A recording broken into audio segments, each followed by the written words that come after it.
One, two, three, our lunch. Sarilos na lang tayo. Chicken, rice, ang drinks namin.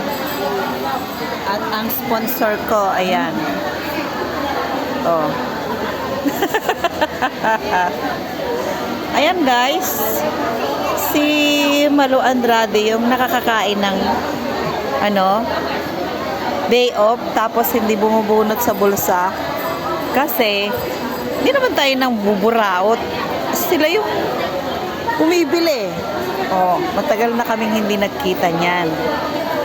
Tapos yan talaga pag malakas ang PR, marunong ka makisama. So yan talaga, yun na yun. Kain na. Umupak na siya, naiwan na ako.